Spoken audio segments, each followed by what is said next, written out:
what you need, you know I got it. This is the Rich Eisen Show. I'll tell you what, man. Got to have it all the time, can't live without it. Live from the Rich Eisen Show studio in Los Angeles. I'm not talking to you. I talk to anybody out there, the haters. I talk to the haters right now. The Rich Eisen Show with guest host Kirk Morrison. He is one of the all-time friggin' greats. Today's guests, NFL Network insider Ian Rappaport. From the Houston Chronicle, Aaron Wilson. Plus, Chris Mannix. And now, sitting in for Rich, it's Kirk Morrison. Welcome in to the Rich Eisen Show. I'm Kirk Morrison, your guest host for Rich. Always love to have this platform, so thank you, Rich. I know he's enjoying vacation, and hopefully I won't burn the set down. As always, though, I couldn't do this if I didn't have the crew, so I'm always excited to be back. And I always feel like it's like a family reunion with my long-lost cousin, right? And so my cousins are here with me, Chris Brockman, Mike Del Tufo. Kurt, Mr. T.J. Jefferson over there in the over at the putting green. What up, though? How you doing, man? Good to see you. Tremendous, Kurt. Good to see you, bro. TJ. So every day from now every day. But last night, guys, so I'm thinking, okay, what am I going to talk about on the show? Right? It's Thursday. Of course. We're in the middle of toward the end of March. Football is already in its second, week of free agency. Yep. You got the NBA trade deadline that'll happen as the show will come to an end a little bit later in about a little less than 3 hours. The NBA's trade deadline will be over. I was talking about baseball. I went on a spring training baseball trip last week. Did you go? Yeah. Oh, nice. Because I remember in the last few years when you filled in, you talk about you go on this trip every year. I didn't go last year due to COVID. Of course. Yeah, obviously COVID hit, and a trip that I did not make last year, but I went this year. Had a great time down there in Arizona. Totally different than California, but that's for another conversation for another day. But because of the daylight savings thing, is that what you mean? Well, that too. Daylight saving time does hurt, but not anymore. They're on the same time as us now. So yeah, they never switch. They never switch, but now they're on Pacific Standard Time. Finally. So then I'm thinking about all these pro days, and I'm like, what do I want to talk about? And so I want to start here with you guys. I want to start with the NBA trade deadline. All right. And the reason why I want to start there is because that's like the news of the NBA right now currently. But yet I sit back in my mind and I start to like really think, who actually has a shot to actually win a title this year? You know what I mean? Like, we can talk about all the moves that can be made. We can talk about the players who are available and, what if we get this guy? But I'm like, does that guy literally make a difference for your basketball team? Let's be honest. This race for the NBA finals, right? The NBA champion is between, I would say, 4 teams. Yeah, who you got? Lakers and Nets, obviously. Lakers and Nets, obviously. And I'm almost to a point where, like, if we don't get Lakers and Nets, I'm kind of disappointed. Like, no offense to Utah, and we saw what happened with, LeBron and Kevin Durant when they talked about Utah players. Like, people just don't like the Utah Jazz. It's like it is so known weird. now. Yeah. Like, I didn't play with the Utah Jazz either during NBA Jam days either. So it's no offense to the Utah Jazz, but they could be a potential spot. But for me, I'm just looking at the teams possibly that can, I guess, upset the Lakers or Brooklyn and get there. My teams right now currently, I think it's going to be the Lakers, right? I think it's going to be the Brooklyn Nets, and I want to see that for an NBA final. But outside of that, like, who really are the contenders? Yes, the 76ers, they look like a good team. Watched Tobias Harris the other night, kind of balled out a little bit, and they'll get Joel Embiid back, Ben Simmons, and then I'm looking at the Suns, another team but do they have enough? Like, there's good teams right now currently in the NBA. They're good. I mean, the record tells me that. You are what your record is. I mean, you're a good basketball team. But we all know, like, regular season versus postseason, it's a little bit different, right? It's totally different. Totally different. And so now as I'm looking at the trade deadline and I'm looking at some of those names, I think we had a trade go down a little bit earlier with Nikola Vucevic goes from Orlando to Chicago. And this is one of those baseball trades because it's not like Chicago is currently in the playoffs. They're trying to make that wild card, the round of where it's the 8, 9, 10, and 11 seeds battle it out for who gets the 8 seed. So this is like a baseball wild card trade. Like, hey, we just want to get a shot at the tournament. Right. So it could, we'll talk to Chris Maddox in the third hour about this trade, just so I can kind of wrap my brain around what happened with that one. But obviously the guest today too, I got to talk to Ian Rappaport. He's coming up at 12:20 Eastern time. We'll get his thoughts. Mac Jones pro day, Alabama. Get what the buzz is now about Mac Jones. I'm down with Mac Jones. You down with Mac Jones? Well, he could be in that first round of quarterbacks. We'll talk to him. Aaron Wilson, the writer down there who covers the Texans for the Houston Chronicle. Just the update on Deshaun Watson. Right? It's a story that continues to get more and more legs. And then I mentioned Chris Maddox, who will be in the third hour. We'll be talking a ton of NBA as a trade deadline will come to a close pretty soon. But I'm just trying to figure it out, fellas. I really am, because I've always been one that if you entertain me, I'll watch. Right? Remember, it's been that first round of the NBA playoffs, and you kind of watched it, and it's usually some good games. You'll see teams, you're like, oh wow, the NBA is great. Then you get to that next round, and you're like, oh, this is not good at all. Like the bubble was good. It was fun. Bubble was fun. It gave us some new stars that we hadn't seen before, or guys who are really starting to come into the. I'm thinking about like Jamal Murray last year. Totally. You know what I mean? Like even Donovan Mitchell to a certain extent. Absolutely. I mean, he makes a shot down at the end. I mean, now you lifting him from just being I think he's a superstar to one of these big time players that you truly follow. And that was last year in the bubble. I want to know what this year's playoffs is going to be. And this is the funny thing. And I'll throw this at you first, Chris. Let me know. Or Brock. I'll call you Chris or Brock. Hey, we're buddies anyway. Anyway. It's all good, man. Think about this, though. Remember in like the 90s, early 2000s, everybody was like, you got to win the Western Conference. You got to be the number one seed. You need home court advantage in the NBA. You need home court advantage.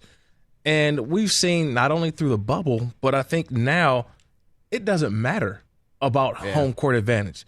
It doesn't matter about having to play 4 games in my home arena, because I don't think I'm going to get to that many games. Yeah, TJ, you can speak to this too. You watch a lot of ball, but home court advantage in the NBA this year, next to zero. I know a few arenas, a few of these cities are starting to allow fans, and it's just minimal, a few thousand. I know that makes a little bit of a difference, but it's not 18,000. It's not Utah where they're on top of you and they're screaming at the officials, and suddenly, the calls at home go a little bit more in your favor. Or if, like you mentioned, the late 2000s, we know there was a Tim Donaghy situation going on. There you go. Don't bring that up. But we know things are going a certain way when you're in the home, or it's game 6 and the league wants a game 7. You kind of know it's going to happen. But now, I mean, just watching regular season games this year, I mean, straight up underdogs are winning more than ever. The road teams are winning more than ever. Yeah. And I think we saw it across all sports, NFL included, this past season. Home field, home court, next to nil in this COVID world that we're living in. It doesn't even matter, right, at all. And I'm looking at, like, obviously the Lakers, right? And TJ, I'm with the Lakers, and I know Anthony Davis is out. LeBron James is out. And so, to me, it's about just getting to the tournament now. Yeah. Like, people keep saying, like, oh, who's going to dethrone the Lakers? And I'm looking at LeBron, I'm looking at AD, and people are concerned because the Lakers don't look like the same team. Obviously, they're not the same team. You don't have 2 of the best players in the NBA. They're not playing. You're not going to go out and win games. It's tough to win. And then you look at, Kyle Kuzma has his little time. This is his time to shine, by the way. Kyle Kuzma, while Anthony Davis and LeBron James, they go out and show everybody. If not now, when for Kuz? He better do it now. But if you honestly look at them just getting to the tournament, are we saying that if the Lakers were a 6 seed or a 7 seed that they can't win the Western Conference? They can't get to the NBA Finals? No, it's crazy. So now I'm looking at, could these teams now just say, you know what, we need to rest our stars? Is what happened last year with the pandemic, with playing in the bubble, finally starting to catch up with some of these guys. And look, LeBron James's injury on the ankle was a freak injury, right? He was going for the ball, and Solomon Hill is trying to reach for the ball, and he rolls an ankle. That could have happened at any point, at any time, yeah. But I'm starting to say, at some point, can fatigue set in? Can fatigue start to set in with some of these guys who been playing basketball around the clock? At some point, do you just say, you know what? How do we minimize the minutes a little bit? let's just get to end of April. Let's just get to the playoffs. Make it there healthy. Like, seriously. Like, that's where I think the NBA is now turning. So it's a little bit difficult for me to watch some of these games now, right? And then, like, you get excited about, I can't wait to watch. For me, I'm a Warriors fan, Steph Curry, and yet he may not be playing, or Kevin Durant not playing. And I'm watching. Think about some of the stars who are hurt right now. I mentioned Steph Curry's hurt. Mm-hmm. Kevin Durant's hamstring. Remember he was supposed to be back right after the All-Star break. Yeah. He's still out. Remember Joel Embiid, that knee injury, he's still out. That was scary. That was scary, but he's still out. Mm-hmm. I mentioned LeBron, I mentioned AD, and I'm looking at these NBA stars, and if I'm teams, if I'm executives, general managers, head coaches, I'm kind of scared because I need these guys in order to win. I need these guys if we want to get to an NBA Finals. And so I think these injuries for me are telling me, look, let's kind of play this thing a little slow. Let's kind of ease guys back a little. No need to rush. We got plenty of time. We're going to make it. And now with the expansion of the NBA playoffs to now have this little like play-in tournament now. So you have the 8, 9, 10, and 11 seeds. I think it's 7, 8, 9, 10. 7, 8, 9, 10. I'm sorry. 7, 8, 9, 10. Yeah, we can add those in. So with the 7, 8, 9, and 10, as long as you're not a 7, right, you're good. So you're actually just playing to be a 6 seed, so you have to play those extra games. Right. But if you know you have that in your back pocket, how hard are you willing to go? Right? How hard are you willing to go? I'm not trying to go back to my college years, but if I know I've got a pretty decent grade and it's like, hey, this is one test, you can take it. It doesn't really reflect in your grade. You're like, what? Wait a second. You mean this one doesn't reflect on my grade? Oh, perfect. Like, you don't have to use that same amount of effort. You don't need the same that, to buckle down and it's in the fourth quarter and we need to, like, okay, they got this one. We see that way too often, I think, in the NBA anyways, that a team is down by, about 10 points. They give a nice little effort in the fourth quarter and they realize, it's not going to happen. Yeah. And you got coaches who just give the little, all right, we got it. We're done. They raise the white flag. So it's funny. We were talking to Rick Bruker yesterday, and Rick, the Lakers are in the 3 seed right now. Of course, they were in the driver's seat kind of all season in the West before Anthony Davis gets hurt, and now LeBron, they've lost 3 in a row. He was talking about the Lakers being in this play-in tournament. They may fall all the way to 9.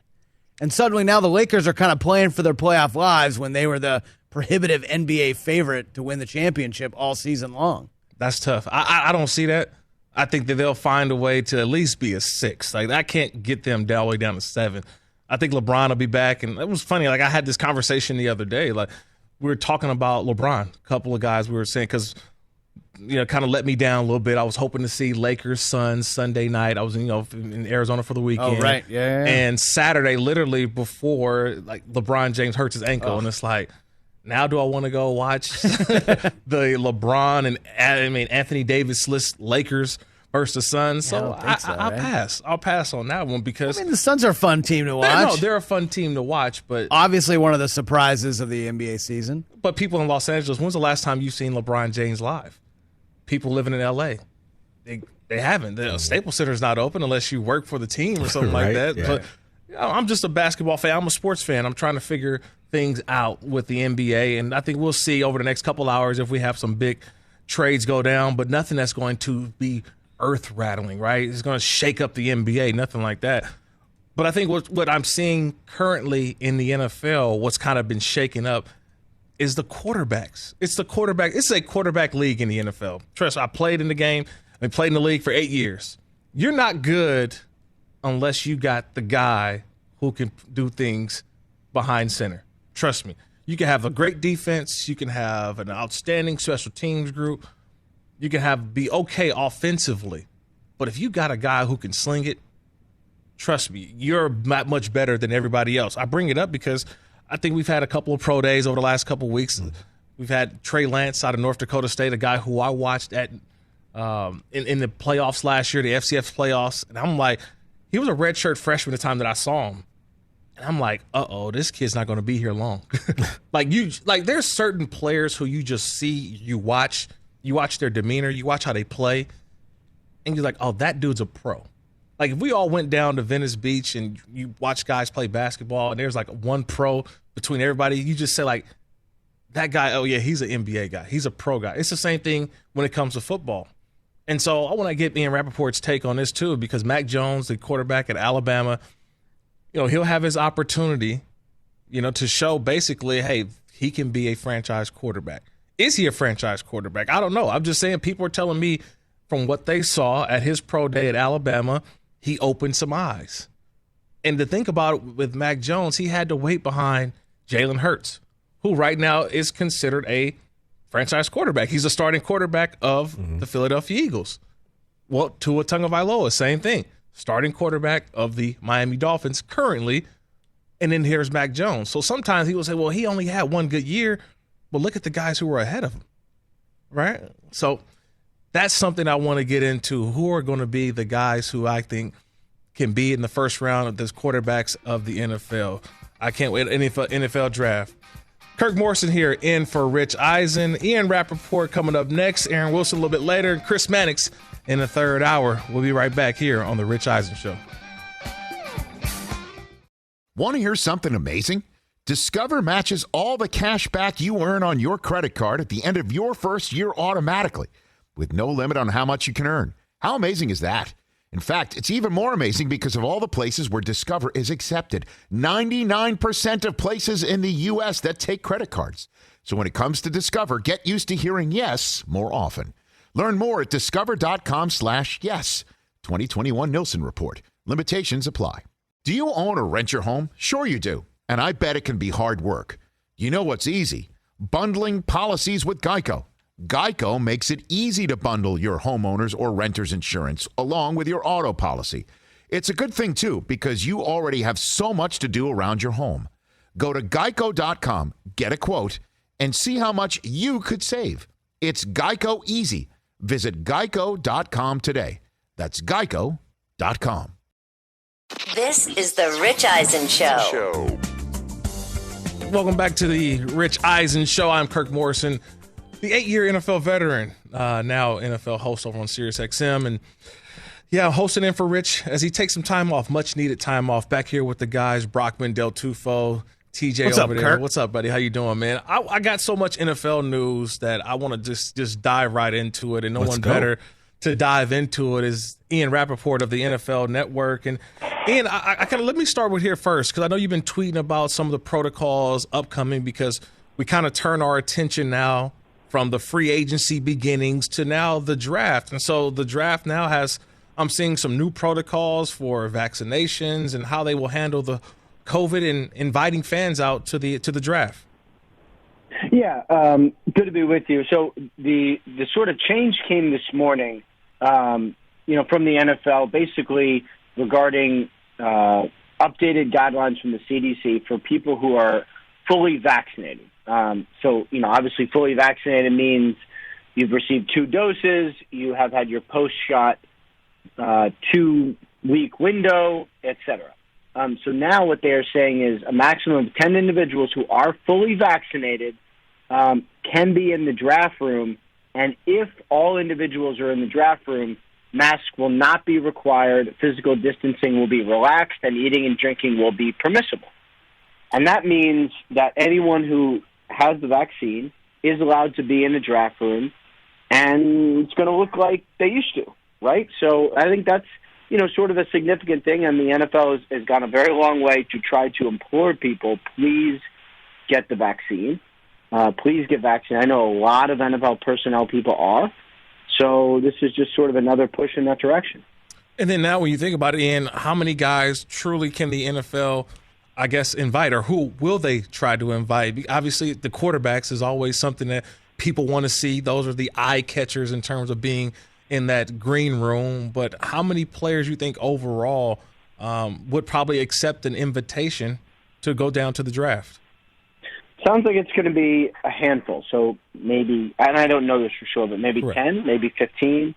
Those players, we'll see. One thing we've learned in COVID is that a week is a long time. So a month or more is a really, really long time.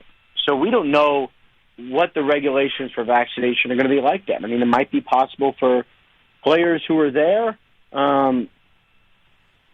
to be fully vaccinated by that point, and then in which case you're fine. But you are going to get, let's say 10 or so in in Cleveland. And then, the other thing you're going to have is something we saw last year during the draft, which is a lot of cameras in houses. So people hanging with family, you're going to see people's homes. You're going to get to see, who the mom is and the dad and the high school coach and the girlfriend or the wife and all the stuff that makes the draft fun. You're going to get to see that in a lot of homes as well. NFL Network's Ian Rappaport joining the Rich Eisen Show. Kirk Morrison here in for Rich. Make sure you follow Ian on Twitter as well. @RapSheet is his Twitter handle. Kind of browsing through Twitter a little bit ago, I saw that the Chicago Bears, they tweeted out a picture of their QB1. And it wasn't Russell Wilson, right? It was Andy Dalton. Ian, I'm trying to figure it out. Like, are they trying to tell us something that we're supposed to wrap our arms around Andy Dalton if you're a Chicago Bears fan? Or is this just all a little bit of smoke before we get ready to get to this draft where they draft the quarterback who they think can lead this franchise for the next, 10 to 15 years? Yeah, I mean, I had thought ever since they told Andy Dalton he was quarterback number one when they signed him, I had thought this was probably going to be this way. I mean, and them saying QB1 for Andy Dalton does make you think that, it's going to happen. I mean, no one has said to me Russell Wilson is definitely 100% not getting traded. Right. I thought it was unlikely, but no one has said 100%. So, I mean, this is sort of further solidifies it. I mean, the Bears are moving forward with Andy Dalton. Do they take someone in the draft? Possible. They'd have a long way to go. Is sort of the problem, right? Like someone would have to fall for them, or they'd have to make a big trade back up. And it's interesting too because you have a general manager and a coach who are, in a situation where they have to win this year. Would the organization let them go all in to make a big trade up for a quarterback? I don't know. A lot of intrigue with the Bears, but it does seem like they're moving forward with Andy Dalton. It was a lot going on over the last, I would say 3 to 4 weeks in terms of Russell Wilson and the Seattle Seahawks. And would Russell be the QB1 for the Chicago Bears? And now we know that Russell Wilson currently is a member of the Seattle Seahawks. How does this still end up playing out, though, Ian? Is there still something that could go down towards the draft? It seems that talk has sort of cooled when it comes to Russell Wilson. And obviously the teams that were thrown out there, teams that he would go to, have kind of filled their positions at quarterback. Yeah, and I think one thing you've seen is he has not sort of updated his list. He has not expanded his list. He hasn't said, you know what, right, I could go anywhere. If he said that, teams would be interested. You'd have teams who have really good draft picks who might actually be, desirable for Seattle to work with, like the Jets, for instance.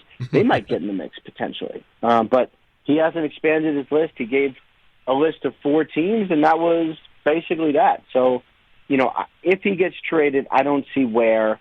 But what I do think this does is kind of put the pressure on Seattle to say, you got to improve things this year. Otherwise, we're probably going to go through this again next offseason. And at that point, that would be for real. We saw Aaron Rodgers restructure his contract with the Green Bay Packers. What does this now lead for him? Obviously, the cap number in 2021, the highest in the NFL, I believe, $37 plus million against the cap, over 20% of the Green Bay Packers salary cap for this season. Is this just basically a one-year deal, or how are we seeing the Green Bay Packers and they navigate these waters with Aaron Rodgers? Well, what we've seen with the Packers and Aaron Rodgers is a little bit of a standoff, something that's really happened the last couple of days, last couple of weeks actually, where I know they'd like him to kind of restructure his deal. He has not wanted to, and Mike Silver, my colleague, has done some reporting on just sort of Rodgers wants to make sure that he is there for the foreseeable future. Doesn't want to do anything that's going to make it so they can move on from him. And in a way, I sort of understand it because we've seen, Tom Brady plays till he's 40, Drew Brees plays till he's 40. I'm sure Aaron Rodgers is going, can I? Like, why are you trying to get rid of me just because you draft so in the first round? It doesn't matter. So, that's been a little bit of a standoff, and what it also did was kind of stop the Packers from making any moves in free agency, which is a whole other different, interesting issue. One of the things, too, Ian, I'm just kind of looking at a picture there of Aaron Rodgers going against the Tampa Bay Buccaneers in that NFC Championship game. But as you look at what the Buccaneers have now done this offseason, it seems they bring the whole gang back. Obviously, they signed Ndamukong Suh the other day to kind of bring back that nucleus back. And you see now that Tom Brady and what he's done in less than, almost a full calendar year, how he's changed not only the way that franchise looks, the way people view that franchise. How much does that influence, you think, maybe an Aaron Rodgers or maybe another quarterback out there to say, you know what, I kind of want to get some of this total power, not total power, but some of this influence that Tom Brady may have over an organization? Yeah, I think a lot of big-time quarterbacks kind of looked at that and were like, wait a minute. Like, if I just have a little more say in personnel, they could just bring in the guys that I want. And, it's an all-in approach. And, at some point, the Bucs will kind of get the other side of it where they've given a lot of money, they've created cap space, they've kicked it down the line. At some point, that will all catch up with them. I just don't know when. I mean, we've been saying it's going to catch up with the Saints forever, and it hasn't. They're still signing guys. Right. So, I don't know. I mean, I think a lot of quarterbacks looked at that and said, it's unfair that Brady gets to do what he wants and I don't. That maybe that did lead to some of this, where guys like Russell Wilson and, maybe Aaron Rodgers said, I deserve this say also, just like Tom Brady gets in Tampa. I want to stay right there in that same division, though, Ian, the NFC South, because Tampa Bay, we already know what's going on with them. They've already got theirs already taken care of. Carolina, still trying to figure out maybe the quarterback situation. We'll see when the draft comes along. I look at Atlanta. They seem to be pretty firm with Matt Ryan. But then there's the New Orleans Saints, and they re-signed Jameis Winston. Obviously, Taysom Hill signs and I know you can't see this, but I got my air quotes up, the 4 years, $140 million contract, by the way. But it's Taysom Hill versus Jameis Winston. And for right now, everyone's saying that this is kind of Jameis's job to lose. But when you look at Taysom Hill, is this truly going to be a competition in New Orleans? Well, first of all, the Taysom Hill contract was fake. That was actually, it was just. That's why I have my air quotes up for you. Yeah. I got you. So, I mean, I think it's going to be a competition, but to me, it feels like Jameis Winston has the leg up there. I mean, he's the guy who, I know they liked him a lot last year. They loved how he was in practice. They loved him in the building. He worked hard. He cares about it. The only thing you don't know is when he gets on the field, is he going to limit the interceptions? Is he going to make smarter decisions? And you just can't tell in practice. So I really think, this might be a situation where the preseason games are actually important this year. We're going to have them again, it sounds like. So preseason games might be important where it's going to show the Saints, like, did Jameis really learn? Is he going to make smart decisions? Is he going to be a sound decision maker? If that's the case, then I think he probably will be the starter. And Sean Payton is such a good coach, such a good offensive schemer. This could be a career resurrection for Jameis. NFL Network's Ian Rappaport, at Rapsheet on Twitter. So, Ian, I know you're down there in the building you're hearing what's going on down there at the NFL Network. You're hearing these pro days, right? Guys are ripping it up. I see you just posted about the Micah Parsons 4.3 40, that the linebacker from Penn State. Yep. Where could he go in the top 10 if you look at what Devin White did and for the Tampa Bay Buccaneers, how he was a force. But Mac Jones, a quarterback of Alabama, had an impressive day at his pro day for Alabama. Obviously, we saw Trey Lance, a quarterback at North Dakota State. Like, what are you starting to hear now that we're getting a chance to see these players? They're out there performing, they're working out, they're impressing. What's been the buzz so far as we start to get ready for the draft? Well, I think the main thing I hear is the quarterbacks are going to go early. And it's sort of always the case, right? If a quarterback is the 25th best prospect, he probably gets drafted 10th, right? We've seen that. History shows people will trade up for a quarterback, and it's just they start getting antsy, and they say, you know what, I don't care about the pay. I'm just gonna do it. I expect that this year. We could see 4 quarterbacks in the top 10, something like that, which is great news for basically everyone else. Because if you like another player, an offensive tackle or a pass rusher or a corner, a couple top corners, one of those guys gets pushed up. One of those guys could get past the top 10 when in reality he shouldn't be, because the quarterbacks all get overdrafted.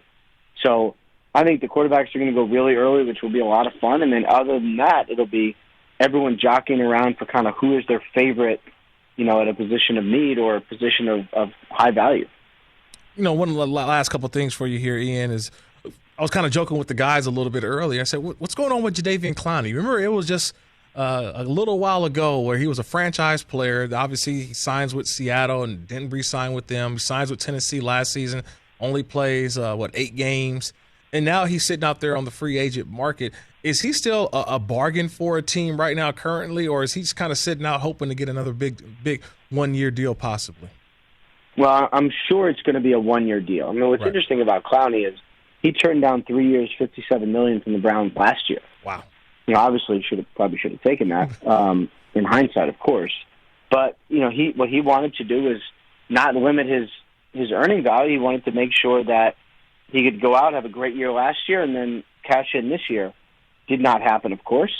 So it's probably going to end up being a 1-year deal with the Browns at a lot cheaper. And I know that they really wanted to just sit down with him, get to know him, talk to him, see what makes him tick in a way that they just were not able to do that last year because it just didn't lend itself to that situation, right? So they got him in the building, they talked to him, sounds like it went well.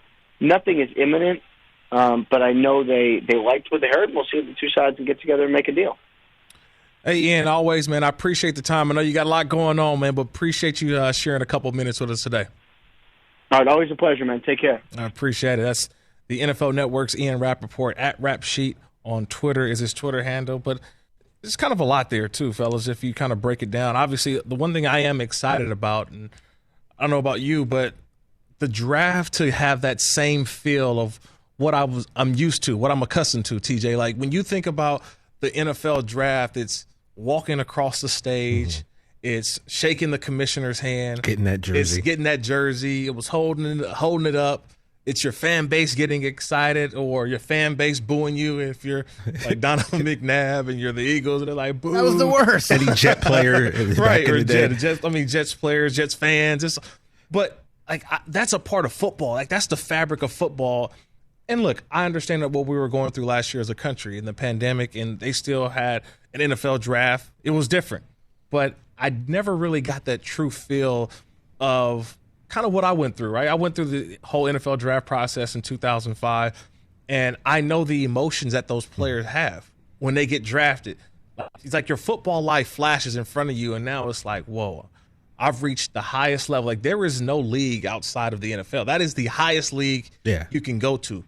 And to see, like, those players' reactions, I couldn't get that raw emotion last year, and I understood why. I couldn't get it because you kind of already knew it, and there were people who were leaking the reports, and you had this guy was going here, and when we come back from break, we'll have the live reaction of this guy. When it comes to the draft, how we normally see it, like, you can see real time when a trade happens or a team is off the clock. You're like, whoa, what is going on? Where the last year, trade was coming and you do it like 5 minutes before. There was that same sudden reaction I normally would get. Yeah, we've spoken about this earlier this week.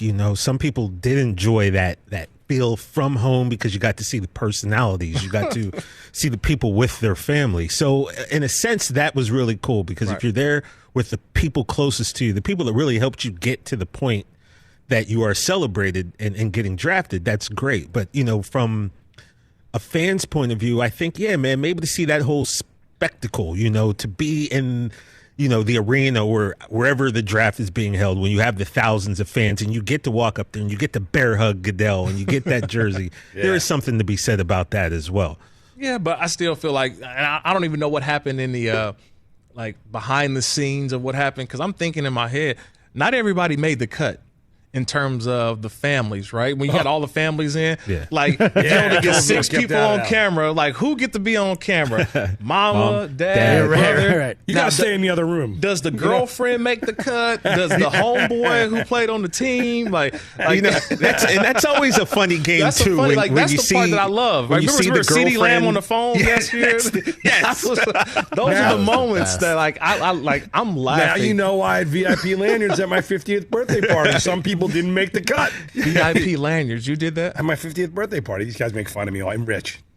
That's like the wedding. You gotta do it though. It's like the wedding tables or the reception tables that you what make number out. you're at. Like what number are you at? I remember my brother's wedding. I had the party table.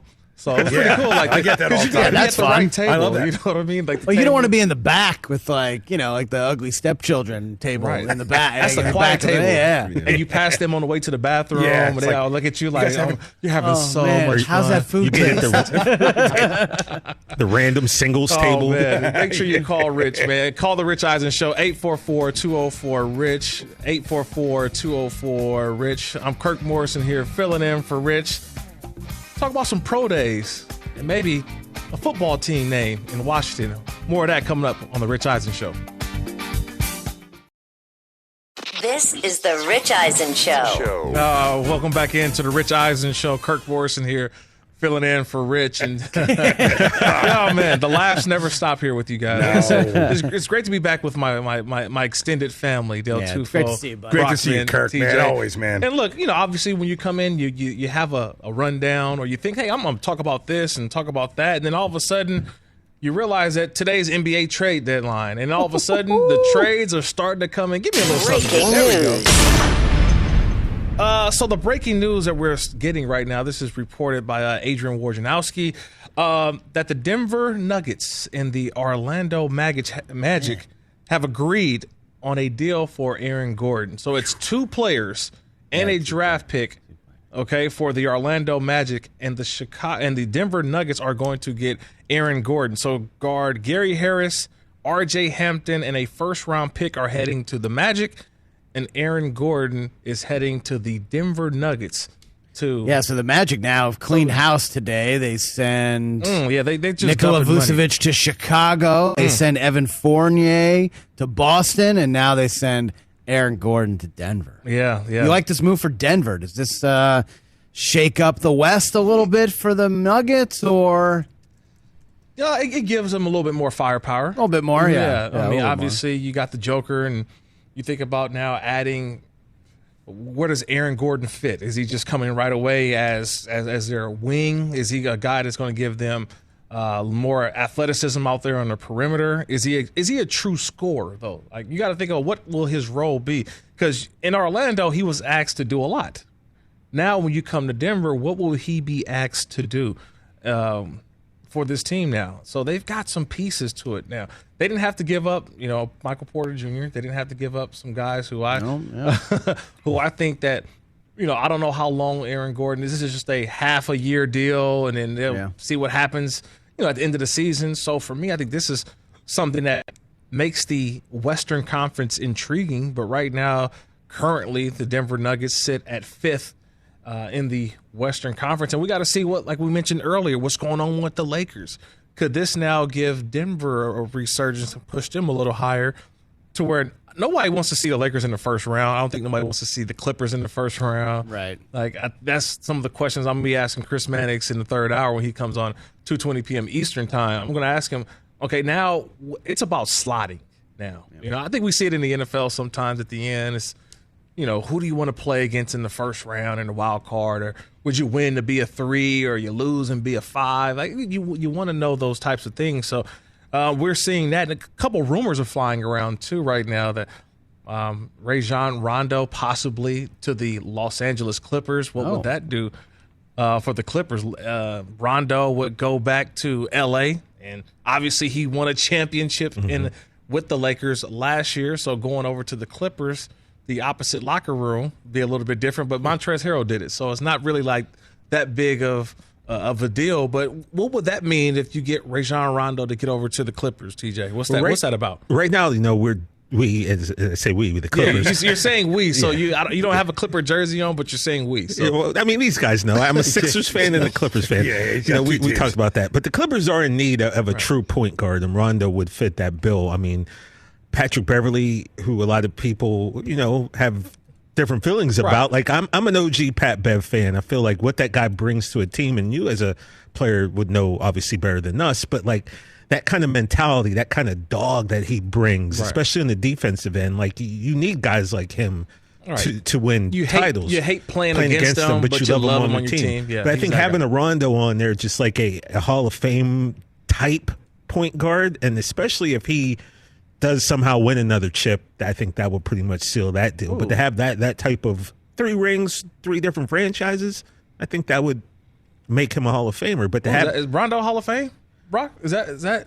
Man, is that Hall of Fame? Two titles in the two most storied NBA franchises, Celtics and Lakers. And you weren't like the 12th man on either of these teams, like playoff Rondo. Yeah, playoff Rondo's a real thing. Yeah. So to get him, any team would benefit from his experience. Why do your teams don't have point guards? Because you said the Sixers as well, and there's a report that the Kyle Lowry to the 76ers is probably going to get done, they think, in the next couple hours before the trade deadline is up at 3 p.m. Eastern time. So it's, I guess, point guard time in the NBA. Well, to me, Ben Simmons is the point guard, but that's how I look at it. That's Simmons, but again, but you need scoring too, though. Outside of Tobias, outside of Joel Embiid, there are times and moments, and that's what I'm seeing from what I watched in the bubble last year in the playoffs, and what I always see. Like, you're still going to need scoring. You're still going to need some guys who can come up, because this guy may not have his best night, but what do you have outside of that? Who's going to be the guy to step up?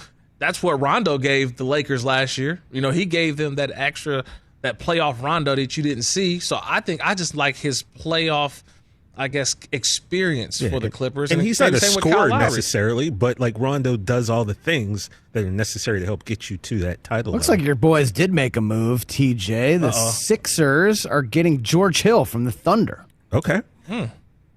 George Hill been around for a while. George Hill's, solid vet, and I mean solid in a good way. It's a solid vet. I didn't see the trade. I'm assuming we didn't have to give up too much. Here's the deal. Philly gets, according to Woj, Philly gets George Hill for Tony Bradley, Terrence Ferguson, and 2 future second-round picks. Okay. Tony Bradley had like 18 and 11 his last games, replacing Embiid, so maybe someone saw that and saw something in this kid. Austin Rivers goes to Oklahoma City as part of a 3-way deal. So that's just part of just teams are dumping money. When I hear like the second round picks and things like that, it's a lot of teams I think in the NBA are like the Rams. Like, they don't want first round picks. Like, oh, first round pick, just get it away from me. I don't want it. I don't need it. Because I think you value player over draft picks. And teams right now who feel like, hey, they have an opportunity. Look, right now, today, I am applauding the Chicago Bulls. Like, the Chicago Bulls, they are, they're going for it. They're going for it. They're all in, right? They're right now saying, look, we're 10th in the Eastern Conference, but now we feel like we can keep rising up. We got a nice little player in Nikola Vucevic. So, you know what?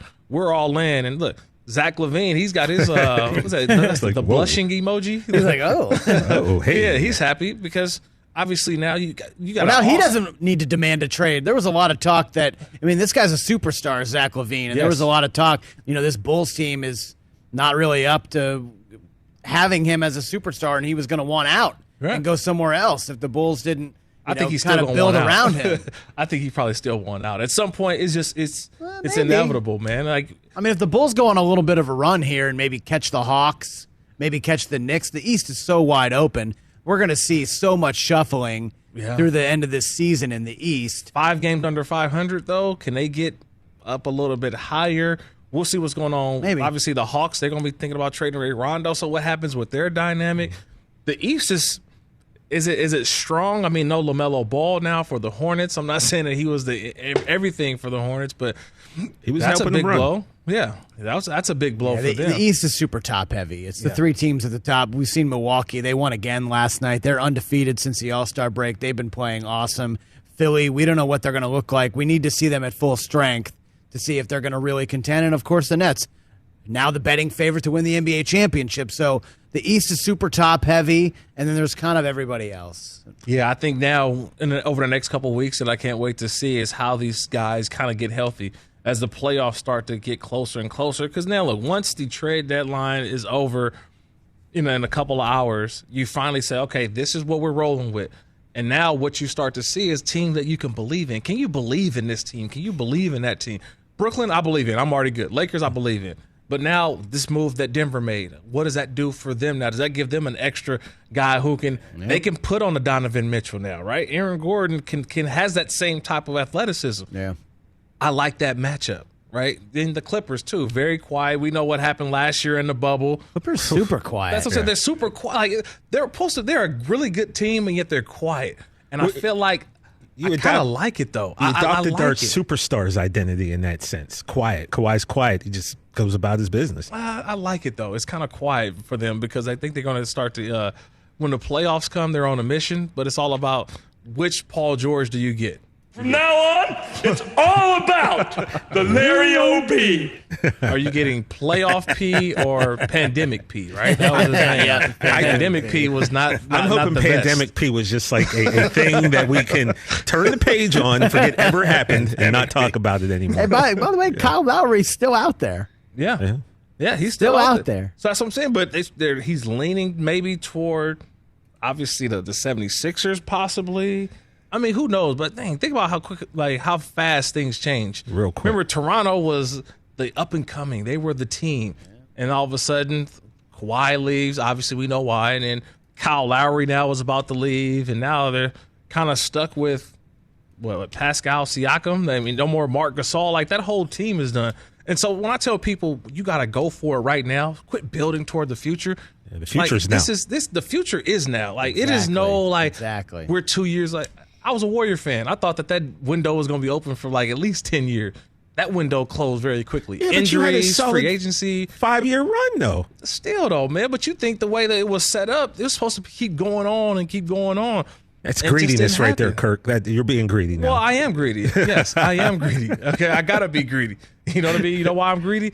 Just because it's great to win. Look, Brockman is a Patriots fan. How greedy they were. He's not talking this year after Tom Long. No, Super Bowl's back on, guys. The whole team is back. Oh, you know what? It's going to be it'll be interesting.